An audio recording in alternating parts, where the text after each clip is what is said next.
were to do this again, I'd make sure that we have 2 nannies in the house, one to look after Tia and one to look after the newborn, because for the first little while, I just want to sleep. Could have said something to ease the pain. Just a few words would have made a happy home again.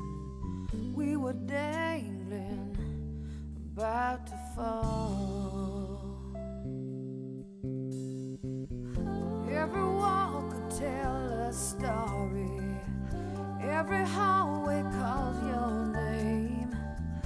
All the joy and pain, I'm sorry, I'm waiting for it. My family secret is I suffered severe postpartum depression to the point where I was suicidal and I couldn't look after my little girl. And now I'm, I guess, coming hopefully to the end of it. Hopefully it ends soon because I'm still on medication and it's not over. So every time I go off the medication, it seems to want to creep back. So we're at 1.5 years now. Step. Big step. Let's go see Grandma. Grandma! Mommy. Yes, honey. Daddy. What is it? The daddy's on the fridge? Where's daddy? Is he on the fridge? Daddy. Where's daddy? Where's daddy? Where's daddy? You point to him? Where's mommy? Ah! Joe saw how I was, which is very outspoken and loud, and I don't know if you want to call it obnoxious. It took him a while to get to know me to realize I'm actually not this obnoxious person, unless he still thinks that. Maybe he married me for money, I don't know. Not the money, definitely. Seeing as I have There was no no money. dowry. It's not like we just met, because no marriage is after 5 years, right? But I am still very much in love with my husband, and I wouldn't want anybody else, and if he left me, I think I would have to kill him. I was crying on the phone maybe the first day Tia was born, and my mother was the first one to say, maybe it's postpartum depression. And I said, Mom, it's just like the baby was just born. I recognized it the second day she was in the hospital, and I phoned at home, and I left a message for Joe to watch her because I think it's coming on now, and came, activated the voicemail message from the hospital, and she got very angry. She said, I am not, I don't have postpartum depression, but I knew it was coming on, and she said, don't you ever do something like this again. That's not true. I did not say that. I did not. I said, Mom, you should not have left a message like that. Okay, I did not say don't you ever. Come on, man, don't make me out to be a witch. I did not say that. Mom, did I? I think you said something, but you were very angry. She was very angry. All I said was that you shouldn't have jumped to a conclusion. And yeah, it but is the too soon. conclusion was, I was right. You were right, Mom. I was right, but yes. after 2 days, you cannot say that. Yeah, but I recognize it. I said it, and it was true. Yeah, but Mom, because you know, of the crying. Everyone else supported me except my mom. Right, Mom? She was embarrassed. She was there, you know, but she just was embarrassed about it. You know, I think they brand you differently. But how do you know that? Are you an expert? No, there's some people look at people with depression, you know, that they're mental, and you know, they paint them with a different brush.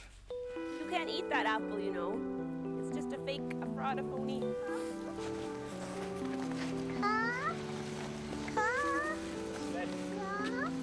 What is she calling it? Car.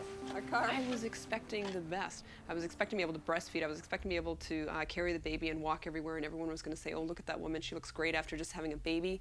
Or look at the baby. She's so cute.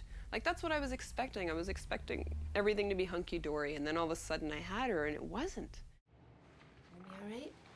I had Tia last June, so she's now 18 months.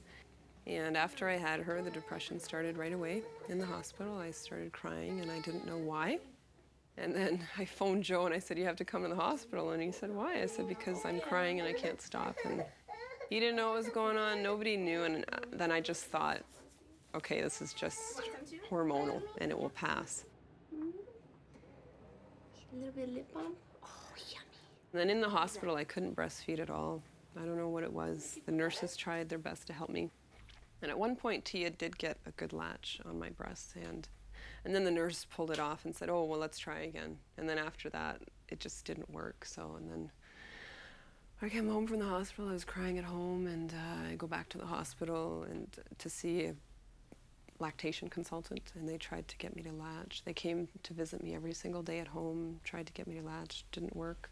And then Tia might have been about 3 or 4 days old, and then I remember saying to Joe, "Joe, do you find that whenever she's awake, she's crying?"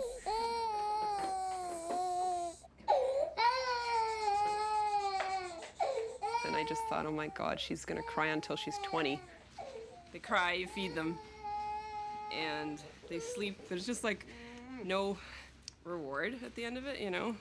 That was yummy. There were many days where I felt like I was an unfit mother, but Joe would always tell me, don't worry about it, this will pass. Just a matter of riding it out. And I think Kim will say in the beginning I wasn't as nice about it. He would come home from work and say, Kim, you have to pull yourself together. Like, you're a mom now, you have to do this. And then one day I told Joe that he's got to come home now and take me to the hospital because I was ready to kill myself, so that was really bad. I don't think I had slept in 2 full days, and I hadn't eaten a thing except drink water. And I had cried, so I'd had such a huge headache from crying for so long. I was just ready to give up at that point. So she would have been 5 weeks old when I gave up. You know, being in control of your whole life, and now there is a baby. She was the queen, she ran the house, like whatever she wanted, we had to do. I would bug Joe and say, Joe, we need a nanny. You know, I'd look in the paper and I'd be phoning, and then Joe would come home and say, stop looking for a nanny, we can't afford it. It was really difficult because she is on maternity leave, so our finances are cut. We just moved. There was a lot of money issues to suddenly get a nanny. I mean, even now we have the nanny, but it's not that easy. So that's when I think that was a time when I called my mom and I said, we're going to need some help. The female takes the time off because she gave birth, so she's the one expected to raise the baby.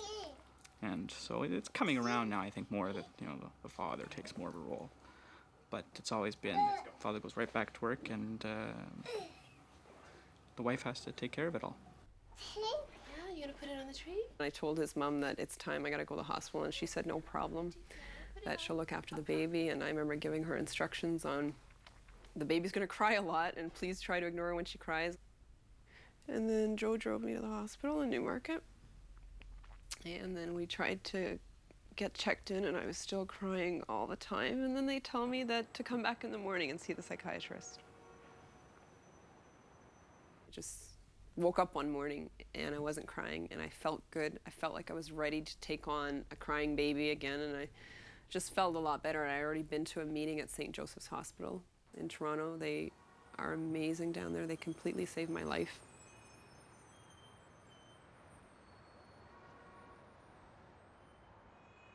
When I'm that depressed, like it's just the end of the world for some reason. And I don't know if that's how most women describe their depression, but that's how I describe mine. It's like, that's the symptoms. It's like, it's over.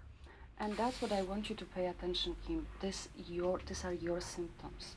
There's no such a thing as most women or all women.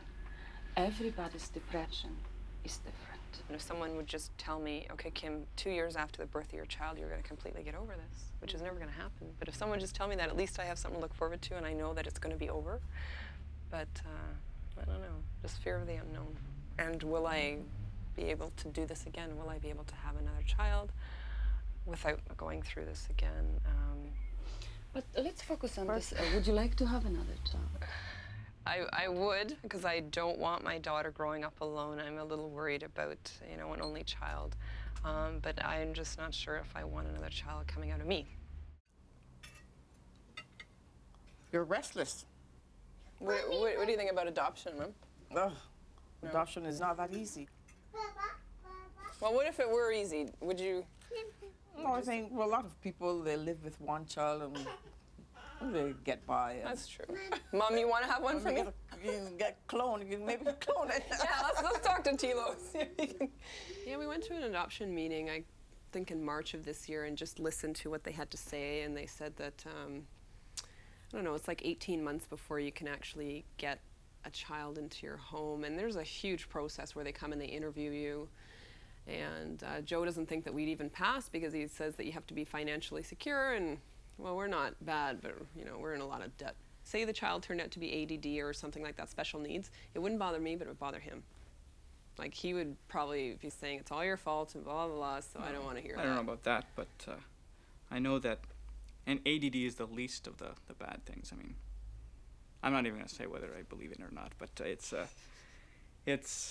there are other complications because of, and I don't know exactly when they reveal themselves or when they don't, and let's say that we end up with a baby that Kim will have to stay home for the whole time. Like, we're already in financial Difficulty. so do I want now cause more? And that breaks up families. He's really got me thinking that I might see this kid that's Tia's age, kid looks great, and then a few years later we're gonna be in for a lot of problems. It would be great to have 2 or even more, but I didn't say we have to have more. I just said it's nice to have. I'm sure there are more brothers, more sisters, so. That would be with another woman he's talking about, more than 2. That wouldn't be with me.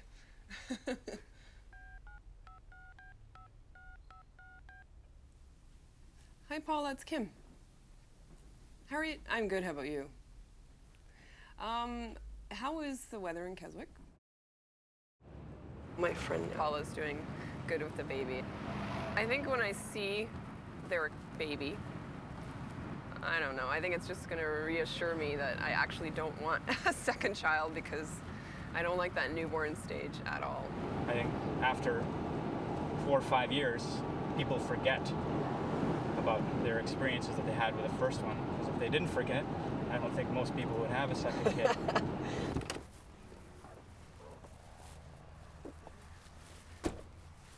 Can you grab the gift, Joe, please?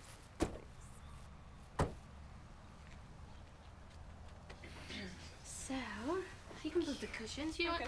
Yeah, sure, I'll take them. So who has Tia Brings today back then? memories. We have a live-in nanny. Oh, Trevor? that's right. Yeah, That's right. She's doing really well. How's that going? Great. I Is wish I it? had one when Tia was this size. Hi, sweetie. So you don't mind the newborn stage? He's been a pretty good baby. He's got bad gas. Tia had bad gas too, but hers couldn't come out. Because maybe if it could, then she wouldn't have be been colicky, colicky. right? But hers just could not come out at all. Yeah. Yes, sweetie. What happened? You want mommy? Here's mommy. Here's mommy. There you go. So you have your nanny working 7 days? No, she's in there at our house 7 days, but she Yeah. doesn't have to work that long. But like, we gave her a schedule when she got there, and we said you only have to work like 12 days a month. Thank you, Francis Street. You're doing good, Tia. Where I live is quite a very poor village. And they got lots of kids. They got 9, 10, 12. And I don't realize what is a depression because they always have lots of children. Shirley's parents raised 9, and then now they're raising her little 3-year-old.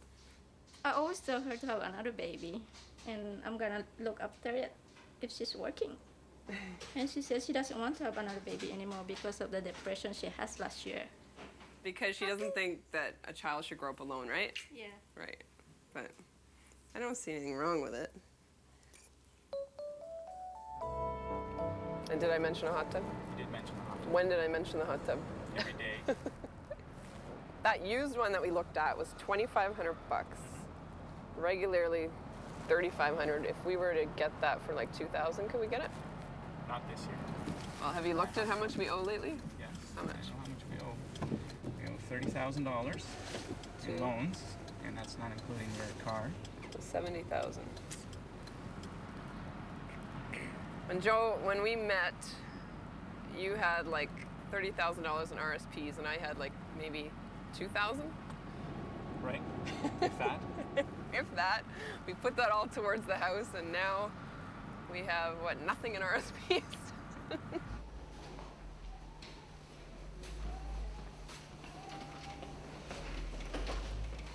Stresses at work are triggers for, I guess, slipping back into depression.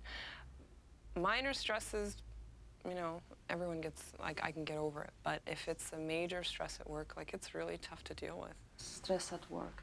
Is there any way you can address it? I guess if I could learn to handle stress in a better way, because everybody has the stresses at work. I guess working empathetically with people like that would be my dream job. I don't know whether it be volunteering or even in the police department, like, I guess just knowing that I'm helping a lot of people as opposed to doing what I'm doing right now, which is going on the road, giving people tickets, arresting people, and being called every name in the book. I think it's just a little bit much for me now, so it would just be nice to get into a field where I'm more appreciated. I'm going to see Kristen. It's always nice to connect with someone that's going through depression. Kind of need a change, even if I can just go into the schools. Yeah, that'd be good. We have a lot. You know, and do some community policing. So you're not going down to the women's health center, No, I'm not going there anymore. No, so Tuesdays now I meet with like the first time moms group that I went to, and we kind of meet at each other's houses. What a great idea. It was great when you came to my house those days. I can't even ask you, what was I like then? I mean, I look back. You were oh sad. God. You were sad, but you, like, obviously I look at you now, you look like just a different person. Like, you were really sad, but you weren't hysterical. You weren't. But I kind of felt like I was falling apart, you know? Oh, thanks very much. You want to do salad? No, it's fine. And apple juice. And a tea, please, with milk. Smells the food. He smells the food, eh? There was a girl that I met in the fertility clinic. She went through in vitro and all that, and it didn't work for her. So she ended up adopting a boy from Russia. How old was the kid? He is 11 months. So do you know how much it cost her? No, I don't know.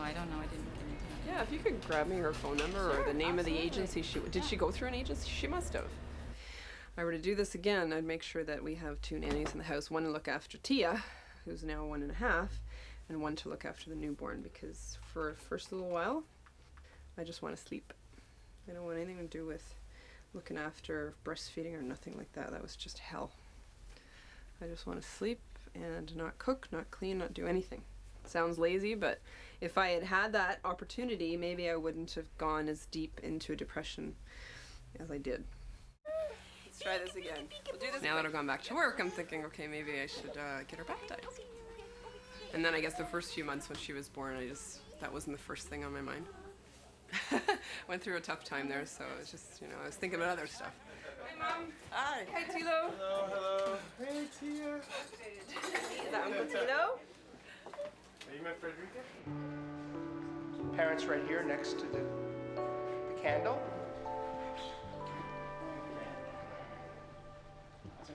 Tia, we anoint you with the oil of salvation.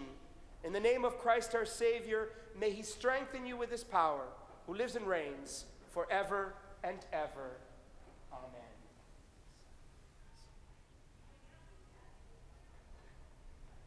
And we have another new Catholic in our midst, Tia.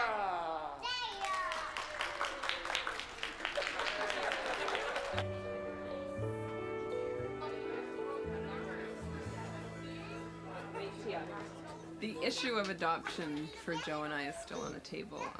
I want to adopt internationally. I'm kind of talked out of adopting locally. He's not really for it, but I sent away for a package about international adoption, and who do you think rips it open when we get home and starts reading it, right? Although he's like, oh yeah, I'm not interested. He was the first one to pick up the package and he read every page, so I really wonder if he might be a little more interested than he says. Yeah. Tia was good today. She was really good. She's probably ready for sleep in 45 minutes. It was a good day. She's baptized. You think Tia what will make her happy? To see me happy. I see. So what is it you need to do? Look after myself. Well, but that's still very general. Anything more specific? When you say look after myself, what do you have in mind? I guess I have no idea. I don't know. But how about if you try when you go home, maybe spend, or maybe on the way home, stop somewhere and spend a little bit of time with a nice cup of tea or coffee, just thinking about what are your needs. Well, I know what I like to do to make myself happy, and that's shop, but if we do that, then my husband will leave me. Okay. So how about if you try to spend like every day, 10, 15 minutes thinking about what makes you happy, to be strong and to be healthy. Okay. So you can check, maybe one day, if possible, you will go for a little shopping spree, but maybe some other day you will do something totally different.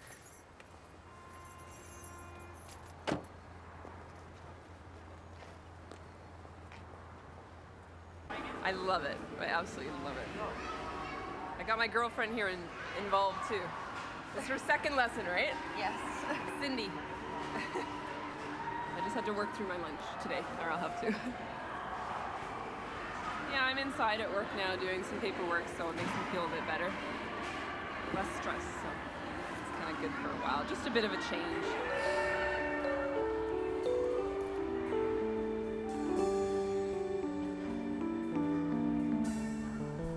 When I get stressed, I cry, and before I wouldn't, so the doctor says it's still part of the depression. They say it's usually 2 years after you have a baby that you completely come out of the depression. It's been 1.5 years, and I guess I'm not out of it yet. I'm just waiting for the 2-year mark, and I'm gonna hold him to his words, just like when Tia was colicky. They said 3 months, and I held him, and in 3 months it was over, so let's hope by 2 years this is over too.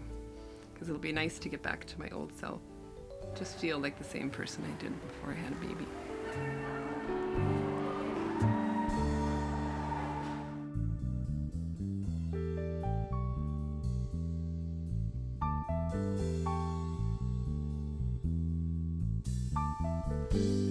Something to ease the pain. Just a few words would have made a happy home again.